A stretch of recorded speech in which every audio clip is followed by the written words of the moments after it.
All right, welcome back from that break. If you're just joining us, it's Sports Extraordinary here on Atlantic Television Network, and it's the Monday edition of the show. You know what happened every Monday? We bring you the best of the best, what transferred over the weekend, and this is the place to be this time. I'm not going to do this alone because I have Emmanuel Michael in the studio, the man I call the Mic Man, and of course we shall be discussing all round, sporting actions. Then the big story is today is the transfer deadline, the winter transfer deadline, and that will form the bulk of our discussion on today's edition of the show. Mike, it's a beautiful evening. Welcome to the show. Thanks for having me on this side of the divide. Glad to be here this evening. Okay, so quickly, let's talk about what is happening. We are 2 hours to the last lap of the transfer, and a lot. We hear that some guys are moving from one part to the other. Let's start with Ademola Lookman.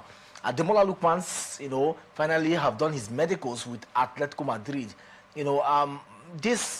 So many, it looks like it's a shocking move, but then Atletico Madrid has been on the radar for quite a long time. It didn't work out during the summer transfer because of the saga. But how did they get to achieve this? And I'm sure that a lot of Nigerians will be happy that this guy is making this move. Definitely. I think for me, it's a great move for Lookman Ademola for his career.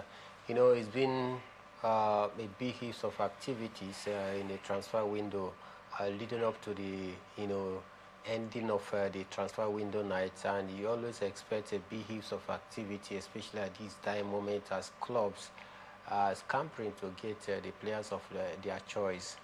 And Lookman Ademola is on the move from Atalanta to Atletico Madrid in the La Liga. I think for me it's a good move because we heard that Fenerbahce were the leading clubs to get his signature. But for me, if you weigh the European pedigree of Fenerbahce and that of Atletico Madrid, I think I want to say Atletico Madrid is a more lucrative offer for Lookman Ademola.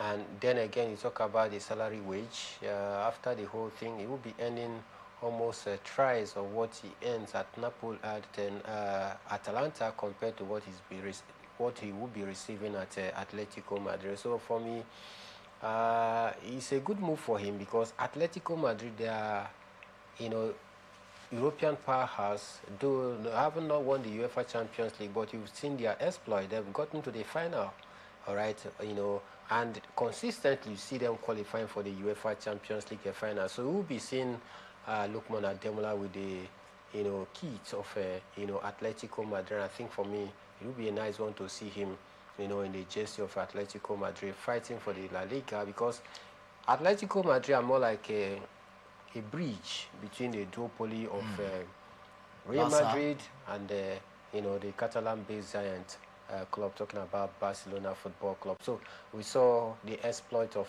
Diego Simeone in 2011, where he was able to muscle the title away from these two teams that have been dominating, and you've seen them do great things. So I think it's a very great move.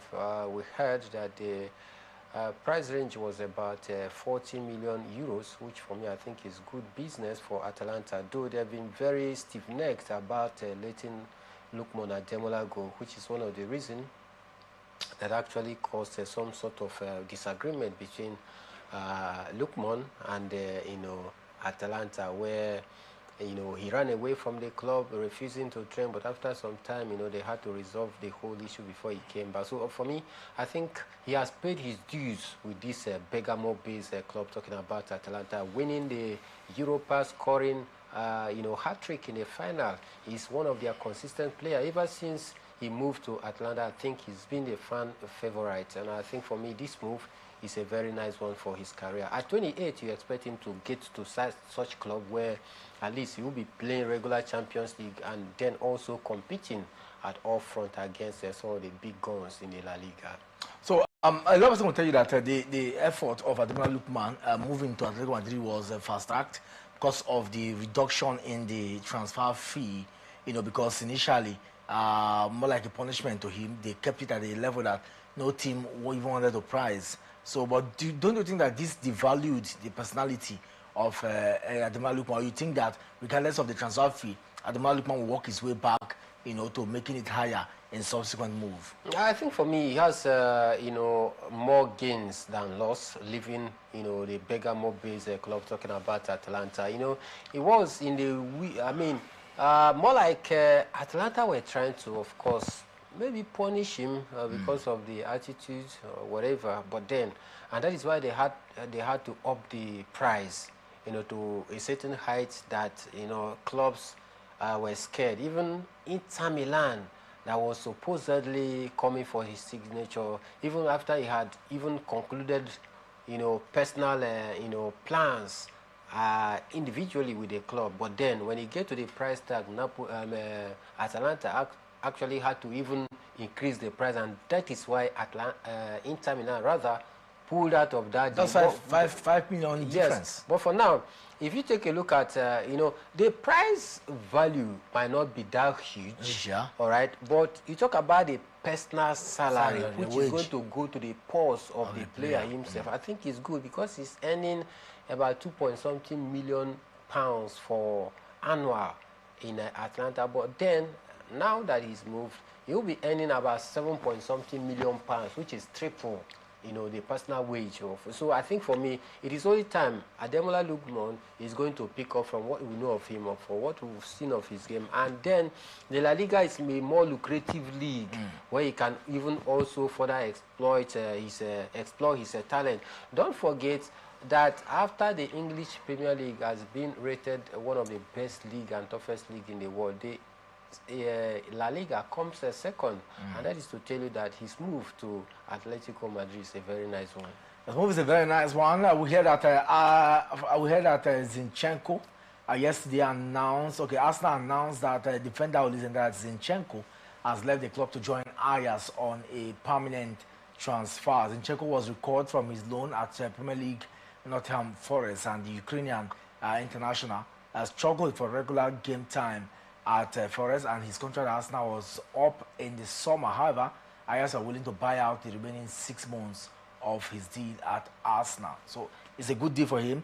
So right now, I can tell you for sure that regardless of the challenge between Crystal Palace and Jane Mateta, we hear that his move is in jeopardy because of medicals. This is coming from multiple sources as reported.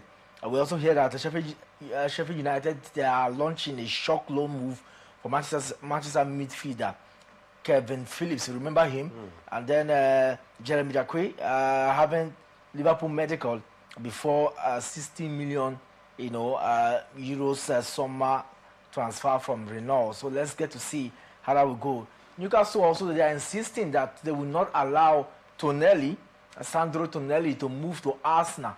That he is not for sale. So these are some of the trending stories. And Arsenal themselves, knowing fully well that they may not get Sandro Tonelli, they are going in for Hearts James Wilson, from the Scottish League. So let's get to see how far all of this will pan out. And for Nottingham Forest, they have tabled a third bid of 25 million euros or pounds, so to say, for Celtic midfielder Arnie Egels. So some of these big transfers, but the big guys looks like they are relaxed. They're not in the very picture, except for Arsenal, who try to get some trickle of transfer, but none has worked out so far.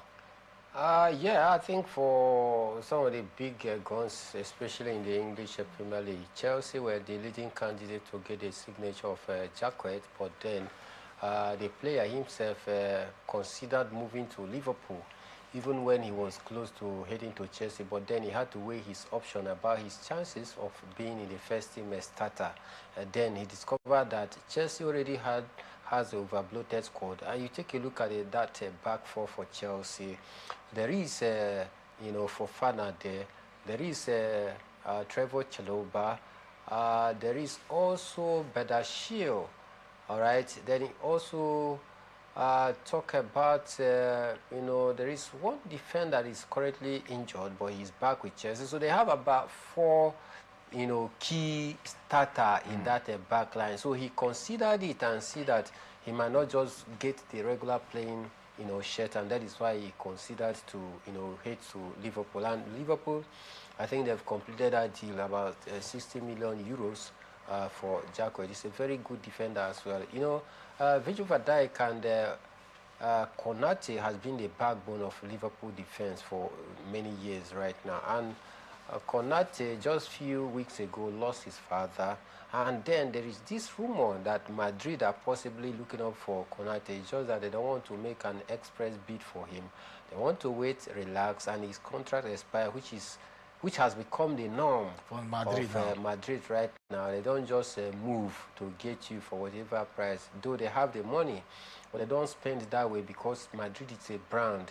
They will just wait patiently until your contract expire, and you being aware that a club like Madrid is going for you. You don't even bother. You don't even bother, and that is why most of the players want to go there. And the president is one of the most influential, when I mean influential club president, talking about Florentino Perez. Perez. He's one of the most influential, club president in the world as we speak right now. I mean, when once he gives you a phone call, you have no other choice than to move down to. So I guess this is the reason why Liverpool are trying to, plan for the rainy day, just in case. Because otherwise, I'm wondering why they were spending 60 million, pounds just to get a player in the mid-season. If you go through their defense line right now, the two outstanding players is Virgil van Dijk and Konate. And if injury set in for any of these two, then it might just be a serious problem. So they want to save for the raining game, more like a precautionary method. Even if he comes in right now, Jack, he can still get game time because you cannot just be playing two players week out. I mean, there are other competitions too. The reason why I look as though Arsenal seems to be firing from Barcelona is that in every department they have two. That's correct. Three standard players that can stand in effectively and fit in seamlessly for one or two of those players that are out injured. And this is the reason why I think they've been doing pretty well. And Liverpool, they don't want to take that risk that Konate leaves and they begin to scamper on who to probably pair with Virgil van Dijk. So for Arsenal, like you mentioned, they're more like Zinchenko leaving because of he's not in the plans of Mikel Arteta anymore. Yeah, and it's just normal to get to see that they too also, they are relaxed a little. Manchester City have done their own bid of transfer earlier, in the general transfer window. Now you ask yourself and say, okay, Arsenal, can they go on and get to? We have just a few more games left, probably, and you think that with the way they are going about it, with 6 points clear in the English Premier League, maybe they don't have anything to worry. Do you think in that direction? For me, in terms of the transfer, Arsenal do not really need to go to the transfer market because, like I stated earlier, they have about 2 or 3 players in every department that can come in and fill in the void. And then talking about their chances for the league, 6 points clear of Manchester City. 6 points is a big point, all right? But then 6 points is a small point with 14 games to go. It is massive, 14 games to go, and you are leading with 6 points. It is not yet time for Arsenal to start celebrating because anything at all can happen. It is football. Nobody even expected that Manchester City could even drop points against Tottenham Hotspur. All right, this is what it is. Nobody even expected Manchester United to even beat this same Arsenal last week. So it is football. So 6 points clear of second place Arsenal, and then they were also helped by Aston Villa's drop point as well because they lost to Brentford 1-0. So I think Arsenal need to be very wary because this might just make them over happy to say, oh, we are now 6 points and the league is ours. No, it is not done and dusted for us now. And I just believe that they don't need any signing for as we speak right now because they have a very compact and a very incredible squad as we speak right now. So let's take a look at the English Premier League and some of the results that we saw. Aston Villa lost at the Villa Park by courtesy of that solitary goal scored by Brentford. 1-0 is ended, and I'm not sure that Unai Emery should be very happy with this because if they had won, I'm sure that their hope of chasing the title with Arsenal would have also been very, very highly regarded. But they lost this one, and Arsenal seems to be the winner in the game between in the loss and that draw with Manchester City and Tottenham Hotspur. Manchester United, like you did mention, in the 5-0 thriller, got the better of Fulham. Nottingham Forest played the 1-0 draw with Crystal Palace, and yesterday we also saw Tottenham Hotspur, held Manchester City, at home. A lot of people will tell you that it doesn't matter what happened. Like you said, 14 games more to wrap up the season. It has always been in the hands of Arsenal to lose the title, just like they lost or bottled it up previously. A lot of people will tell you that if Arsenal stays consistently the way we saw them in the first half of the season, and they go on and on, yes, you will lose games, but it should be strategic. Like a weekend, like when you see, if they had won last weekend and won this one, they would have been 9 points now, okay, or maybe more, 10 points even. But if you continue to draw and lose games, and your opponents are winning, then that seems to be very challenging. But its argument is this title will still go down the wire because the possibility of Arsenal not losing games is very unlikely. Definitely. No team, that will just say with 14 matches to go, you think that you've won the league. I think there's still more to play, all right, for Arsenal. But then I think as it stands right now, the pendulum is swinging in their favor because they are 6 points clear of their closest rival, which is Manchester City. But is it time for them to start singing praises and hallelujah? I do not think so. It would be a very wrong mentality to exhibit from the Arsenal faithful, that they should be singing a hooray with 14 games to go, and you are seated 6 points clear of the nearest rival. I think that the league is yours. No, it's not done and dusted. There's still much to play. Still more to play. On Saturday, we saw Brighton and Hove Albion play a 1-0 draw with Everton, and Leeds United lost to Arsenal 4-0 at Elland Road. For Leeds, this is surprising because you travel to Elland Road. Leeds United have also had some good moments, in their home. But Arsenal, showed that dominance, getting that particular one. It looks like the mentality of the ladies getting to win the first edition or the main edition of the Champions, the Intercontinental Cup, is also that success gradually is trickling down, and the men also want to do the needful. So you look at something that seems to be a winning mentality now in the Arsenal setup, and this can also help the men to see how far they can hold strongly as time progresses. Yeah, just maybe the success of their female lady could just rub off on the male team, but then it doesn't work out that way. Last season, Arsenal female team, they won the UEFA Champions League, all right, beat Chelsea, that have been one of the consistent team in the women league out there in England. They were also able to defeat Barca, then beat some of the top teams in the female UEFA Champions League, and they came through. But Arsenal, the senior male team, they bottled the league with about 3 games to go against Aston Villa, especially at their own home turf against Aston Villa. They were beaten comprehensively. So sometimes the success of their female team doesn't really reflect on what the male team does, all right? Because if it is that way, maybe last season could have been the season, that Arsenal never won the UEFA Champions League, their male version, but then their female were able to break that jinx. That should have been propelling factor. A propelling factor and morale booster for Mikel Arteta, to go all the way to tell the boys, come on, boys, our female have done it. Why not we push? You can do it. But then it did not actually pan out that way. Even in the UEFA Champions League, after they have tamed down some of the favorites, even beat the likes of Madrid, and there was this, talk in town that after beating a 15-time champion, that Arsenal stand in a pole position to lift the UEFA Champions League. But then guess what? Against a certain Paris Saint-Germain, many do not even see them to be the favorite because they pass through the playoff stage. They beat Arsenal and went all the way to win it. So sometimes the success of the female team doesn't really reflect or rub off on the senior male team. But then I just hope that they can take 1 or 2 positive from, the exploit of their female team this time. We've got to see how it goes on the long run.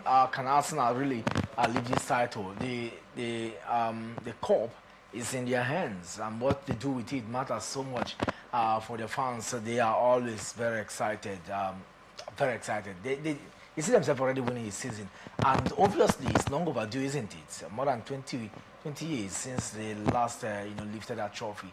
So a lot of persons ordinarily should think that Arsenal has what it takes to lift the English Premier League, but then the onus is on them to be consistent and not complacent in achieving this feat. Wolves lost at home at the Millennials to bomb out Chelsea. At Stamford Bridge, were able to get a 3-2 win against West Ham. And I think Liam Rosenio is doing so well in terms of building these bridges for players. He's been very consistent in getting results. I played with Pedro netting when necessary. Definitely, must give it to the coach. I think he's doing a fantastic job so far. 7 games played, 6 wins, 1 loss, which they suffered in the hands of Arsenal in the Carling Cup. And tomorrow is yet another time for them to see if they can be able to salvage the situation and win Arsenal back and head to the next round of the FA Cup. So Chelsea, if you watch that game, you discover that they were very lackluster in that first half of the game, and that is why West Ham took 2-0 advantage heading to the tunnel. The fans weren't too happy. You saw the goalkeeper talking about Robert Sanchez while heading down to the tunnel, signaling to the fans to calm down, that they still have 45 minutes to play. And that is such belief in the team right now, that even when they were down by 2-0, heading to the tunnel and the fans were murmuring, the goalkeeper had to walk straight down close to the fans to tell them, come on guys, calm down. This is just the first half. We still have 45 minutes to play. And that is the belief, all right?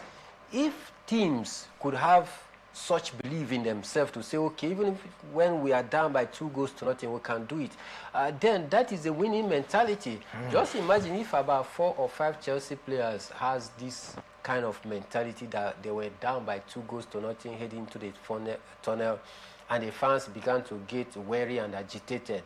And while walking down to the tunnel, 4 or 5 leaders within the team walks down to the fans, telling them, calm down, we still have 45 minutes to play, don't bother.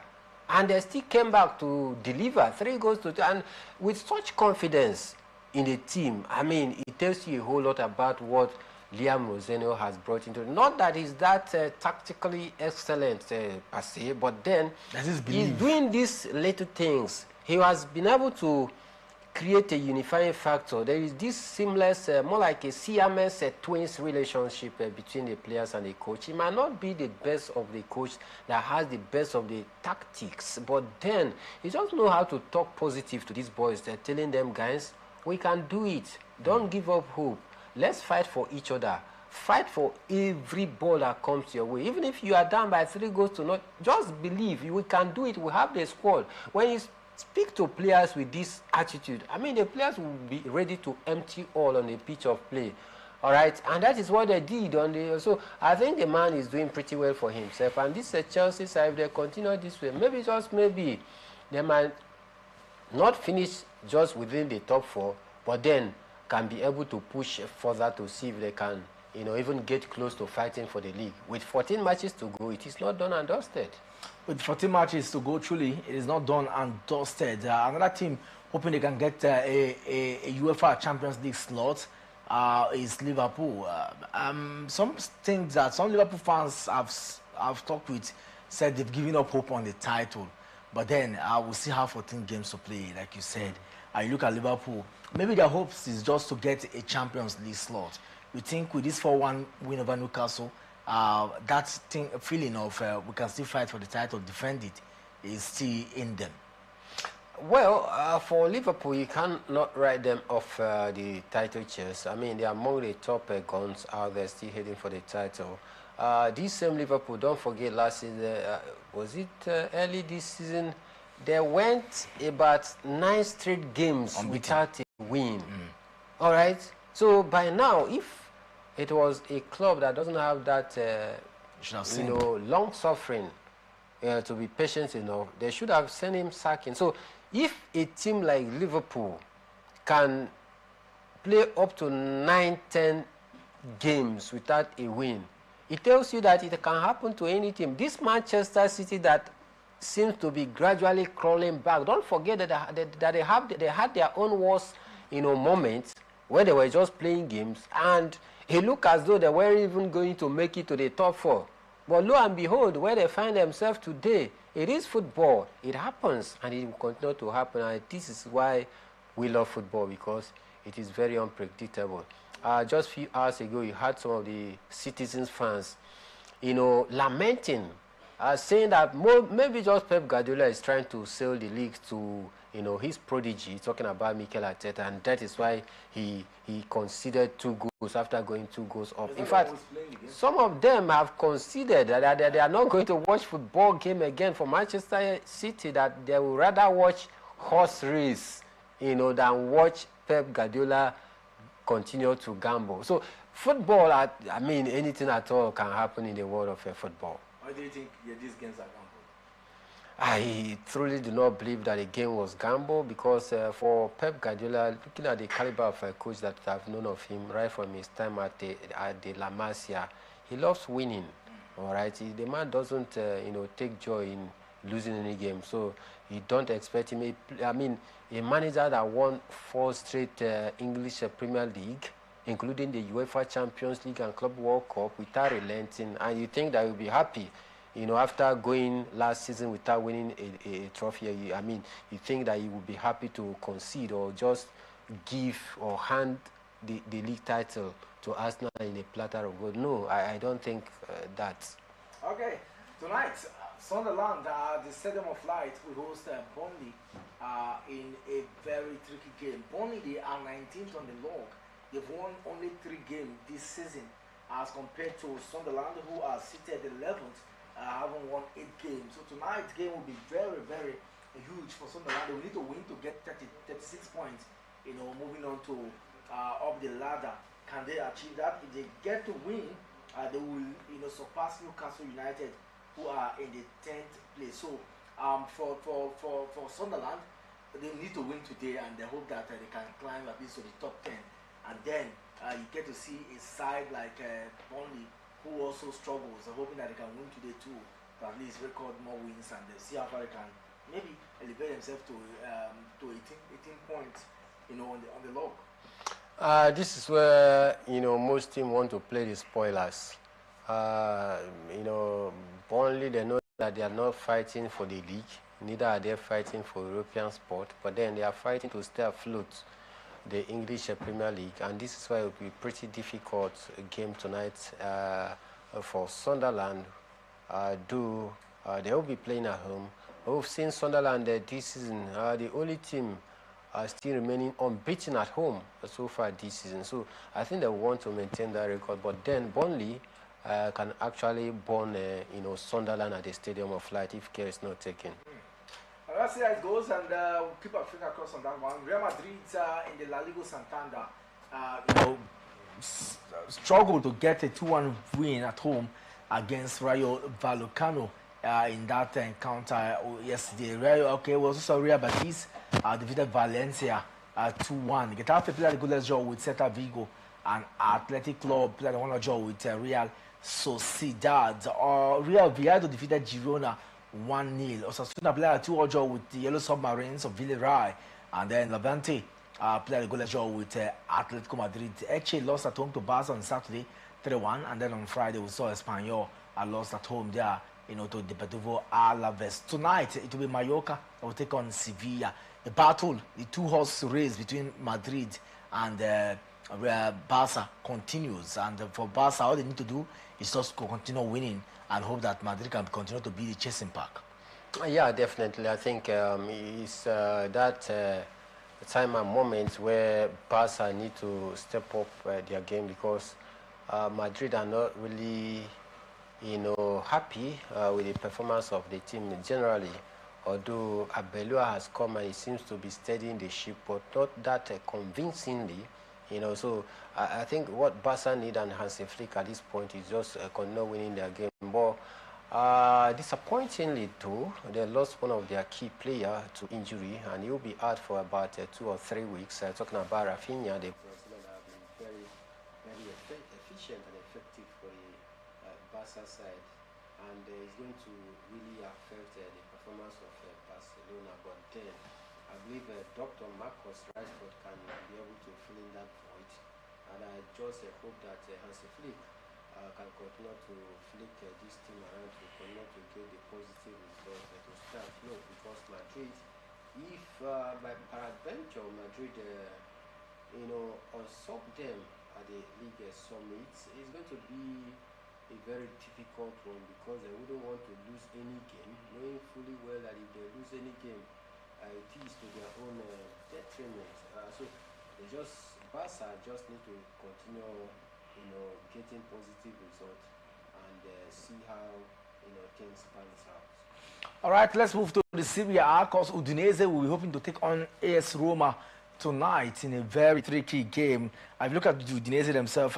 They are seated in the 11th position as compared to AS Roma, who are in the top echelon of the league. Seated number 5th in the Serie A log. But let's move away from that and let's take a look at the results so far, because it looks like one club is already running away with the title if care is not taken, and that's Inter Milan. We saw some good results, from the Serie A. Torino yesterday defeated Lecce 1-0. Como were held at home by Atlanta. Goalless it ended, and Cremonese lost to Inter. Parma were palmed 4-1 by Juventus. Pisa on Saturday lost to Sassuolo 3-1. Cagliari thrashed Hellas Verona 4-0. Napoli struggled to win against Fiorentina 2-1. It ended in that clash. And then we saw Lazio against Genoa in a 5-goal thriller there. 3-2 it all ended. Inter Milan is not taking anything to chance in their bid to get to lift this trophy this time, because look at the point margin so far, seated top in the league, and hoping that they can get to see more chasing pack. But for them, it's all about winning. 55 points as against 47. Their closest rival. That means that all they need to do is just to continue winning, and it gets a time when they could. Others may not even catch up with them if they continue to win. Yeah, you see, it's getting very interesting at the Italian Serie A because for the last 5 seasons we haven't seen a team more like having more like a walk in the park to lifting the league. Previously, you and I know how Juventus, the whole lady, they monopolized the league at some point. They win it 3, 4, 5 in a stretch. But then in the last 5 years or thereabout, you've seen exchange of battle between either Inter Milan, Napoli, Juventus. So I think it's getting quite interesting in the Italian Serie A. This time around, Inter Milan, they want to make up for that disappointing outing in the UEFA Champions League last time out by making sure that first off, they hold the league while still competing in the UEFA Champions League. But then you can't write off Antonio Conte's Napoli, SS Napoli rather, because they are one team that they have shown character as well. With Antonio Conte, he's a man that doesn't give up. The way he gingers his players, the way he acts on the touchline is a clear indication that this man still has passion for the game. So I believe that it is not done and dusted. But with 9-point difference between them and AC Milan, I think it's 8 points. That's 55 as compared to 47th of AC Milan. So you see the point disparity. So 9 points. That's 8 points. 8 points. Okay, 8 points clearly. Yeah. So 8 points not that far, all right? Because you can't trust that Inter Milan will continue to win all their remaining games without dropping a point. Same with other teams. So it is football. That one can still happen. It is game on for me. It's game on. Still fresh. Inter, they are taking a charge of proceedings in the Serie A. Right, also that result too from other leagues, Ligue 1, Bundesliga. But let's move now to the Nigeria Premier Football League, where we're going to talk about what also transpired from that corner. And I tell you for sure that Rivers United are the table toppers, even if they are not on showcase. Over the weekend, because they were applying their trade in the CAF Champions League. But match day 24 lived up to its billing across various centers, and I can also authenticate that there are some results today. We'll get it on that one immediately. Katsina United yesterday defeated Abia Warriors 2-0. Enugu Rangers were 2-0 better than Kano Pillars. Imba were able to grind out the 1-0 victory over Bayelsa United. Another Tornadoes played a 2-0 draw with Bender Insurance. Mike, your thoughts on some of these encounters yesterday? I think it was a great game, especially for Enugu Rangers. All right, Enugu Rangers since Fidel Isile Chukwu, their head coach, went on national team duty. It's been a very struggling time for them. But then he came back and we saw him on the touchdown. Was still showing this belief, and he says that Enugu Rangers are still chasing for the league. And that is what he says shortly after that victory. And it is one man that you cannot truly write off because he knows how to play the mind game. Now that he's back, you can see that things are gradually turning out for good for Enugu Rangers. So I still strongly believe that they are still within the title chase. If they continue to get such positive results, come next week again. Plateau United, this afternoon got the better of Remo Stars 2-1. It ended in that one. Remo Stars losing at home again this time. Bengal Gumbete will be very happy that he got all 3 points. Yeah, for Remo Stars, I think it's been a very terrible season for them, defending champion, but they are not showing that character of being a defending champion. It's been a struggling time for them. At some point, they will vanish away from their home because of crowd trouble. And I guess it has affected them. There was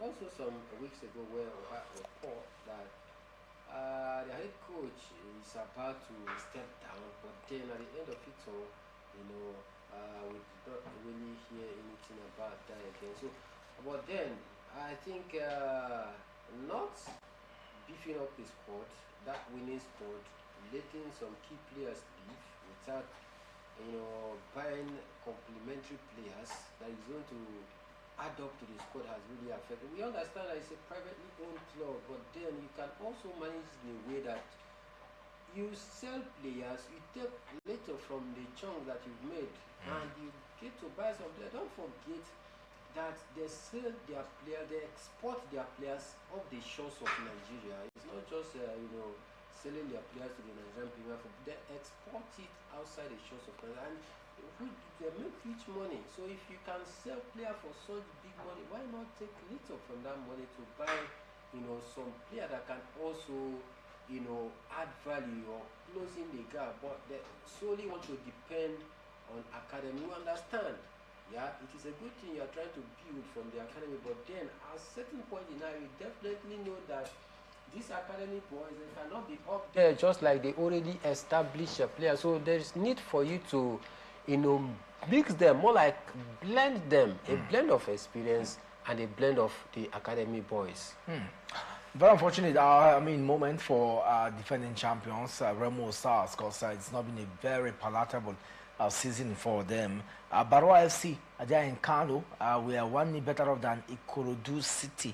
Ikorodu losing this one, I'm sure that this will not be a very good one, especially knowing fully well that Nasarawa United, always moving top, and if they had won, that would have been very lovely for their title chase. Yeah, for Ikorodu City, I think it's not been a consistent, result for them so far in the second stanza of the season. But then they came up against, another, stiff opposition that they stayed almost 7 weeks, at the top of the Nigerian Premier Football League before they were actually dethroned presently. But they are still trying to find their way back to the maybe top 4 or top 5. So I think it was a difficult game for them. But thank God they were able to find a way to win.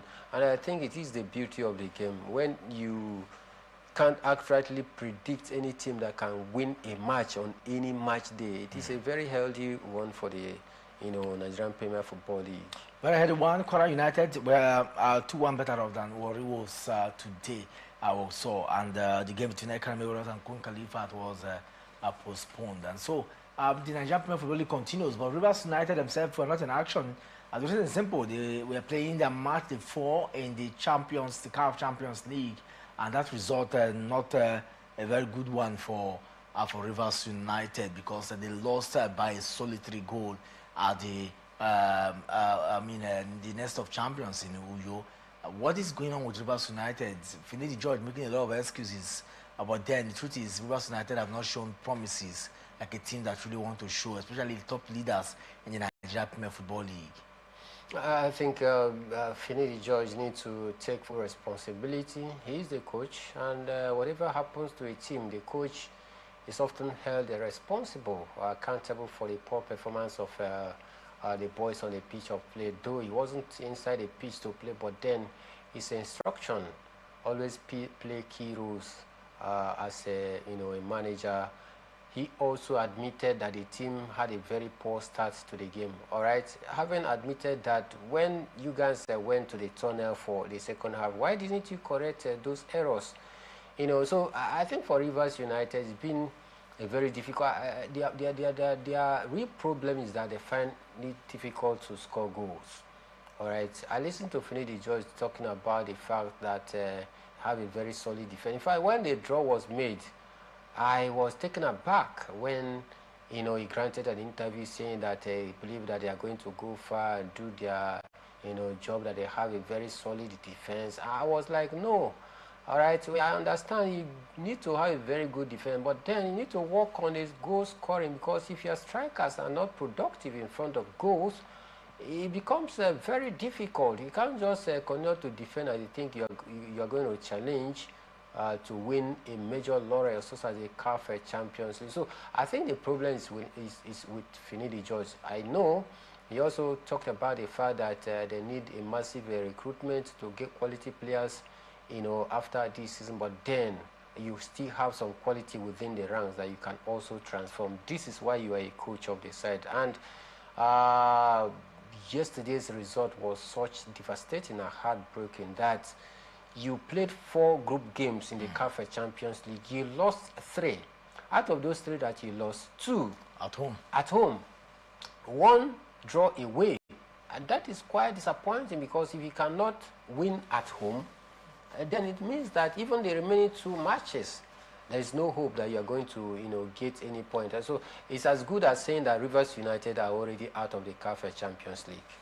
All right, but one man is not totally out, because with his new rankings and the new money he has made, he should be a very happy man. Carlos Alcaraz is a happy man because he's achieved a career slam, courtesy of his winning the Australian Open, the 114th edition, against Novak Djokovic yesterday. And for Elena Rybakina, she's now a 2-time Grand Slam champions, after winning the Wimbledon sometime and then getting to win again against world number 1 Aryna Sabalenka. These 2 players seems to be the sports extraordinaire for today, and no doubt what they've been able to achieve in the last 2 weeks. Yeah, I think it was an impressive one for Carlos Alcaraz, becoming the youngest player in the Open era to win, the complete slam, which for me I think is massive. And for the female category, talking about Rybakina, great display, her first Australian Open. I think for me they truly deserve to be crowned the sport extraordinary for this evening edition of the show. Many thanks to you, Mike, for doing some lovely analytical duties on the show today. We'll meet again tomorrow. Definitely, always a pleasure to do this with you. Ekpo Temple is my name, and it is time to call it a wrap on today's edition of the show. I'd like to join us tomorrow for another bright moment tomorrow evening 6 p.m. Until then, have a pleasant moment. Star of Trouble is one game, football without violence. Bye-bye.